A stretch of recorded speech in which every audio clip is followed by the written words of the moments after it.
नमस्कार, बहुत स्वागत है आपका सुपर फास्ट सेंचुरी में। मैं हूं आपके साथ ऋतु ज्ञानवानी। आगे बढ़े उससे पहले बड़ी खबर आपको बता देते हैं। ड्रग्स केस में आर्यन खान के लिए बड़ी खबर है। मुनमुन धमेचा और अरबाज मर्चेंट को बॉम्बे हाईकोर्ट से राहत मिल गई है। अदालत से आज तीनों को जमानत मिल गई है। एनसीबी के वकील ने जमानत का विरोध किया और कहा कि आर्यन 2 साल से ड्रग्स का सेवन कर रहे हैं और साजिश का हिस्सा हैं। एनसीबी के दावों पर आर्यन के वकील मुकुल रौदगी ने कहा कि एनसीबी को साजिश के सबूत देने चाहिए।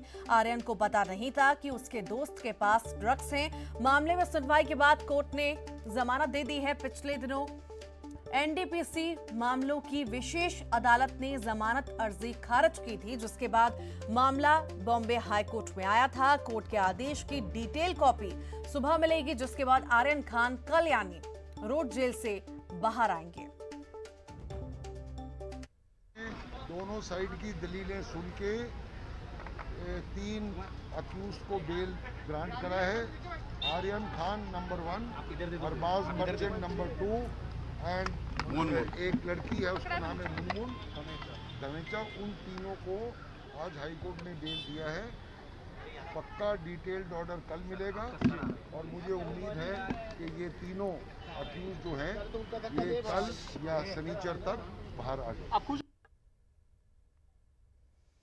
और इसी पर अधिक जानकारी के लिए अमित राय हमारे साथ जुड़ गए हैं। अमित, बॉम्बे हाईकोर्ट ने आर्यन को जमानत दे दी है, क्या कुछ पूरी जानकारी इस वक्त? देखिए, सुनवाई के दौरान आज जो additional solicitor general Anil Singh ने इसका जमानत का जोरदार विरोध किया था। एनसीबी ने ये कहा कि आर्यन करीब 2 साल से ड्रग्स का सेवन कर रहे और साजिश का हिस्सा है। क्रूज पर ड्रग्स की जानकारी उन्हें थी और आर्यन को बेल नहीं दी जा सकती। इस पर कोर्ट ने पूछा कि आर्यन पर ड्रग्स के कारोबार के आरोप का आधार क्या है। इस सवाल पर एनसीबी ने कहा कि आर्यन के व्हाट्सएप चैट से बात सामने आई है और एनसीबी के दावे पे मुकुल रोहतगी, जो आर्यन खान के वकील, उन्होंने ये कहा कि एनसीबी को साजिश का सबूत देना चाहिए। आर्यन को नहीं पता था कि उसके दोस्त के बाद ड्रग्स है। आर्यन खान ने कोई साजिश नहीं रची है। वहीं दूसरी तरफ अरबाज मर्चेंट के जो एडवोकेट, उन्होंने ये कहा कि अरबाज के जूते में चरस थी, उसने खुद जो है एनसीबी अधिकारियों को चरस निकाल के दे दी। तो इसमें साजिश शब्द कहाँ से आता है? क्योंकि मैं आपको बताऊं कि जब 2 तारीख को गिरफ्तार हुआ, 3 तारीख को जो पंचनामा जो पेश किया गया उसमें साजिश की धाराएं नहीं लगी हुई थी। फिर उसके बाद जब दूसरा पंचनामा जो है कोर्ट में सबमिट किया गया तो उसमें साजिश की धाराएं थी। इनका ये कहना है कि साजिश कहाँ थी? क्या ये पहले से आपराधिक मामले पे दर्ज है? क्या ये पहले से ड्रग्स के डीलिंग कर रहे हैं? तो इस पर एनसीबी ने कहा कि हमें एक चैट मिली है, चैट 2018-19 की है, जो अनन्या पांडे के साथ इन्होंने चैट मिली थी, जिसमें ड्रग्स की बातचीत चल रही है। एक ड्रग पेडलर को पकड़ा गया, उसने ही इनसे ड्रग्स की डीलिंग की थी। तो इन सारी चीजों को बताएगा, जिस पर आर्यन खान और उनके दूसरे जो थे मुनमुन धमेचा और अरबाज, इनके वकीलों ने ये कहा कि आपके पास साजिश का कोई सबूत है, इस सबूत को आप सामने रखिए। तो कोर्ट ने तीनों चीजों को माना। सबसे बड़ी बात यह है कि मुनमुन के पास से कोई ड्रग्स, आर्यन के पास से कोई ड्रग्स बरामद नहीं हुआ था। मुनमुन जिस कमरे में रुकी थी, वो एक मॉडल है और उसे वहां बुलाया गया था, उस कमरे में एक दूसरी लड़की भी थी, उसके बैग से ड्रग्स बरामद हुआ था। तो मुनमुन के पास से ड्रग्स बरामद नहीं हुआ, आर्यन के पास से ड्रग्स बरामद नहीं हुआ, अरबाज ने खुद निकाल के ड्रग्स दे दी। इनका ये कहना है षड्यंत्र नहीं होता है और ऐसे कई मामले, इसके पिछले कुछ केसेस का हवाला दिया गया और इसमें तर्क रखा गया कि ऐसे मामलों में जो है बेल हो सकती है। क्यों? क्योंकि यहाँ सिर्फ और सिर्फ कंजम्पशन का मामला है, ना कि ट्रैफिकिंग का मामला है, ना ही खरीद फरोख्त का मामला है। तो ऐसे सारी चीजों को सुनते हुए जो है अदालत ने बेल जो मंजूर कर दी। लेकिन बेल की जो विस्तृत कॉपी है वो कल जो है मिलेगी यहाँ पे, उसके बाद से तीनों रिहा हो पाएंगे। और एक और जानकारी मैं आपको दे दूं कि कुछ कंडीशन दी गई यहाँ पर कि आप सबूतों के साथ छेड़छाड़ नहीं करेंगे, जो आपके साथ को अक्यूज है आप उनसे कोई बातचीत जो है नहीं करेंगे। हर फ्राइडे को आपको एनसीबी दफ्तर में आके हाजिरी लगानी पड़ेगी, आपको अपना पासपोर्ट जमा करना पड़ेगा। अगर आपको देश के बाहर जाना है तो आपको संबंधित जो एनडीपीएस एक्ट के तहत जो जज है, जो कोर्ट के, उनसे आपको परमिशन लेनी पड़ेगी। और अगर आपको मुंबई से भी बाहर जाना है तो आपको जो इन्वेस्टिगेशन ऑफिसर हैं उनसे आपको परमिशन जो है यहाँ पर लेनी पड़ेगी। तो ये बहुत सारी कंडीशन जो इन्हें रखी गई है। चलिए अमित, बहुत शुक्रिया जानकारी को साझा करने के लिए। देश के जाने माने गांधीवादी विचारक डॉक्टर एसएन सुब्बाराव पंचतत्व में विलीन हो गए हैं। आज मुरैना के जौरा में अंतिम संस्कार उनका किया गया। उन्हें श्रद्धांजलि देने के लिए राजस्थान के सीएम अशोक गहलोत भी जौरा पहुंचे। बुधवार को 92 साल की उम्र में डॉक्टर सुब्बाराव ने जयपुर के एक अस्पताल में अंतिम सांस ली थी। डॉक्टर एसएन सुब्बाराव ने चंबल के 600 से ज्यादा डाकुओं से सरेंडर करवाया था। 1972 में मुरैना के जौरा गांधी आश्रम में जयप्रकाश नारायण की मौजूदगी में 450 डकैतों से सरेंडर करवाया था। इसी दौरान धौलपुर में भी 100 से ज्यादा डकैतों ने सरेंडर किया था। चंबल के डकैतों से सामूहिक सरेंडर करवाकर सुब्बाराव देश भर में चर्चा में आए थे।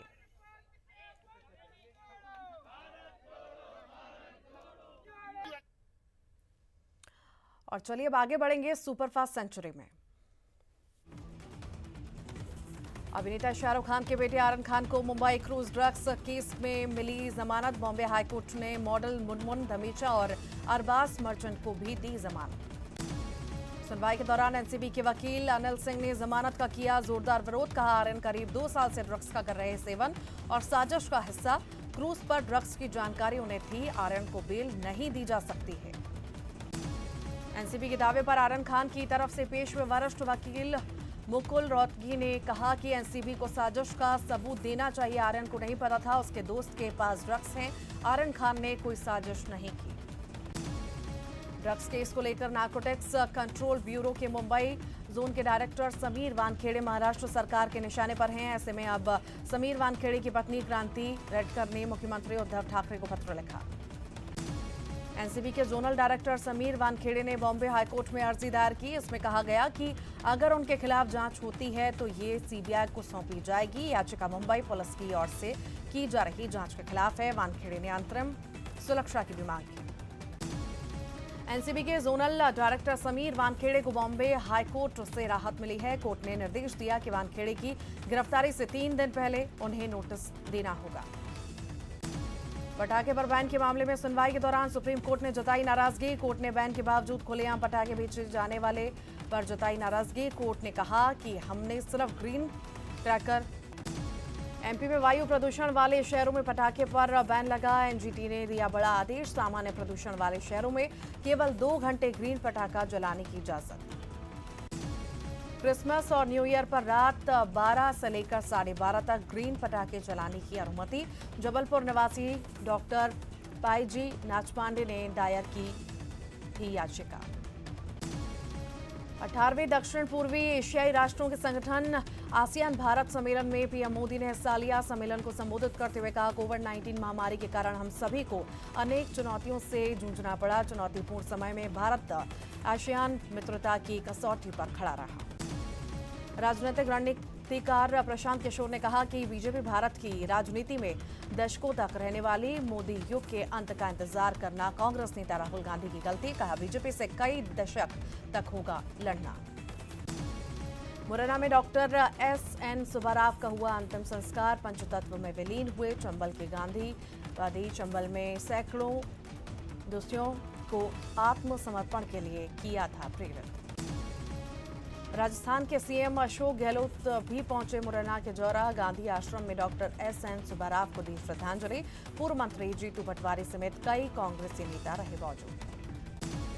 जम्मू कश्मीर के डोडा में भीषण सड़क हादसे में 11 लोगों की मौत, कई लोग घायल। खातरी से डोडा जाते वक्त हुआ हादसा। महाराष्ट्र के धुले में भीषण सड़क हादसा। दुर्घटना में 7-8 गाड़ियां आपस में टकराई। एक्सीडेंट में 3 लोगों की मौत, कई अन्य घायल। हरियाणा के बहादुरगढ़ में तड़के तेज रफ्तार ट्रक ने महिला किसान प्रदर्शनकारियों को कुचला। 3 बुजुर्ग महिलाओं की मौत, 3 की हालत गंभीर। पुलिस ने पहुंचकर शुरू की जांच। बड़वानी में सड़क हादसे में 3 की मौत। ओवरटेक करने के चक्कर में ट्रक के पिछले हिस्से से टकराई कार। बड़वानी से सटे महाराष्ट्र सीमा पर हुआ हादसा। नासिक के इंदौर आ रही यात्री बस पलटी, 2 यात्रियों की मौत, कई अन्य घायल। बस ड्राइवर के नशे में होने के चलते हुआ हादसा। मामले का जांच में जुटी पुलिस। बड़वानी में दर्दनाक हादसे में 2 साल की बच्ची की मौत। गंधावल गांव में स्कूल बस बच्ची के भाई को घर छोड़ने आई, तभी पीछे से आ रही 2 साल की बच्ची पर चढ़ी बस। बच्ची की मौके पर मौत। हादसे का सीसीटीवी आया सामने। जबलपुर के पनागर में खड़े ट्रक से जननी एक्सप्रेस टकराई। ड्राइवर समेत 3 लोगों की मौत। हादसे में मां, बेटा और गर्भवती बहू घायल, जिला अस्पताल में भर्ती। जबलपुर में भीषण सड़क हादसों के बाद आरटीओ की खुली नींद। आरटीओ संतोष पाल ने हाईवे का किया औचक निरीक्षण के दौरान यात्री बसों और भारी वाहनों की हुई जांच। सीएम शिवराज ने किसानों से की अपील, कहा खाद की कमी की मानसिकता छोड़ें, नहीं होगी कमी, कालाबाजारी पर सख्त कार्रवाई के निर्देश, केंद्र सरकार से भी की बात। आज से राष्ट्रीय आदिवासी नृत्य महोत्सव और राज्योत्सव 2021 का आगाज। नाइजीरिया, फिलिस्तीन, त्रिपुरा और छत्तीसगढ़ के आदिवासी नर्तक दलों की प्रस्तुति। राहुल गांधी ने आदिवासी नृत्य महोत्सव के आयोजन पर दी शुभकामनाएं, कहा देश के आदिवासी कलाकारों को एक मंच प्रदान करने पर छत्तीसगढ़ सरकार को बधाई।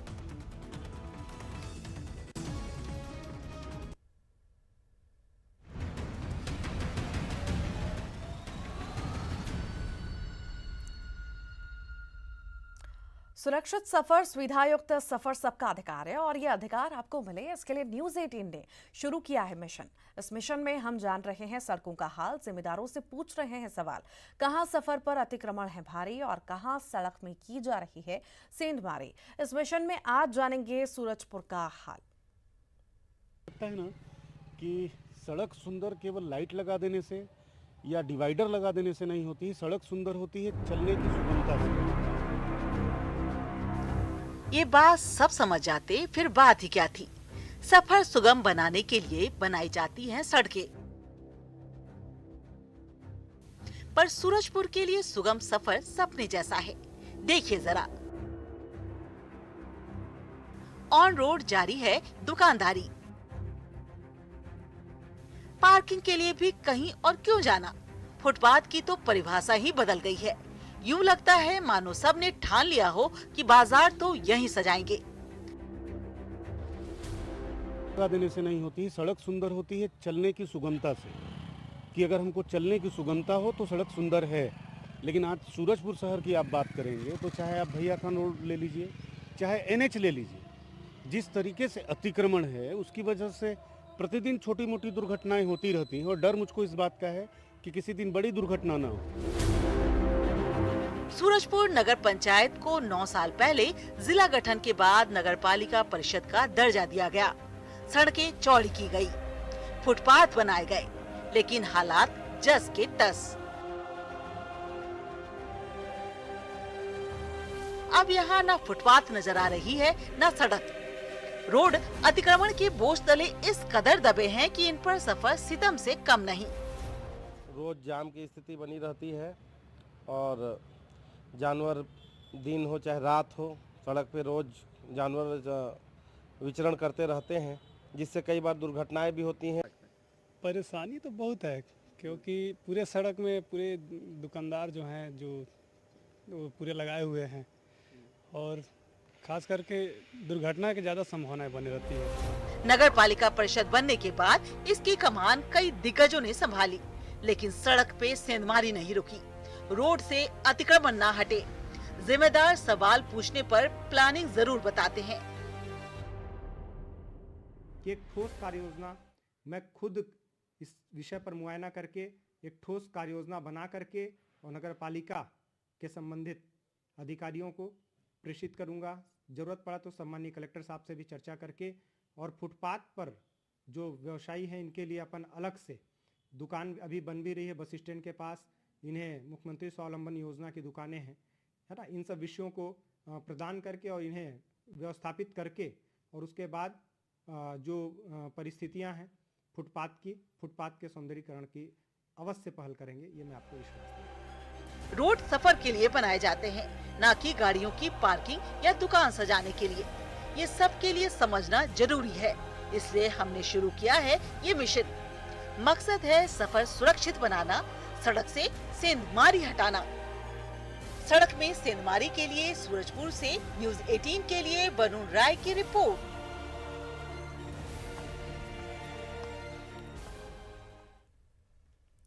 और इसी के साथ ही यहाँ रुक रहे हैं छोटा सा ब्रेक के लिए।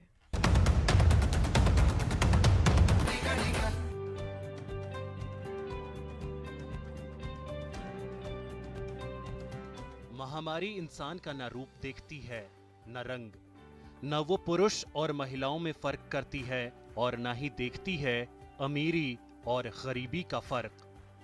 ये बात अब लोगों को अच्छे से समझ आ गई है।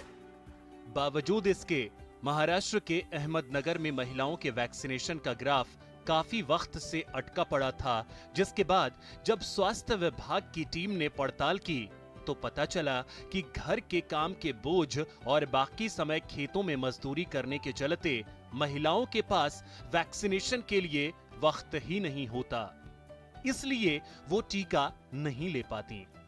जिसके बाद अब स्वास्थ्य विभाग की टीम ने सिर्फ महिलाओं के लिए स्पेशल वैक्सीनेशन ड्राइव शुरू किया है और इसकी शुरुआत सावल विहीर जैसे इस छोटे से कस्बे से की गई है। यहाँ पे आज तक 14,000 वैक्सीनेशन हुए हैं। हाँ, उसमें हम लोग ने स्पेशल ड्राइव लेके जो महिलाएं वंचित रहती थी उनके लिए स्पेशल ड्राइव लेके हम लोग ने यहाँ पे मैं और मेरा स्टाफ जो कि यहाँ पे वैक्सीनेशन करते हैं। दरअसल महाराष्ट्र के इस इलाके में महिलाएं घर के साथ साथ बाहर की भी जिम्मेदारी उठाती हैं, जिसके चलते एक तो उन्हें टीका लेने के लिए वक्त नहीं मिलता और दूसरी तरफ खेतों में मजदूरी के पैसे कटने के डर से वो छुट्टी नहीं लेती। उस पर रही सही कसर वैक्सीन के बारे में फैली अफवाहों के डर से है। लेकिन जब सावल विहीर स्वास्थ्य केंद्र के प्रमुख डॉक्टर श्रीधर गागरे ने इन महिलाओं का वैक्सीनेशन करने का बीड़ा उठाया तो अब धीरे धीरे महिलाओं के दिल से डर भी निकल रहा है और अब महिलाएं टीका लेने के लिए आगे भी आ रही हैं। वैक्सीन लेने से डर लगता था, लेकिन मेरे परिवार की जिम्मेदारी मेरे ऊपर थी, इसलिए मैंने वैक्सीन ली। इसमें डरने की कोई बात नहीं। सभी मजदूर महिलाएं, जो किसान महिलाएं हैं, देहाती महिलाएं, इनको इकट्ठा करते हुए उनका वैक्सीनेशन कराता है। हालांकि महिलाएं वैक्सीनेशन से डरती है, लेकिन यहाँ के कर्मचारी डॉक्टर उनको वैक्सीनेशन कराने के लिए प्रोत्साहित करते हैं, जो कि अपने आप में एक बड़ी बात है। सुनील दबंगे, न्यूज़ 18, अहमदनगर।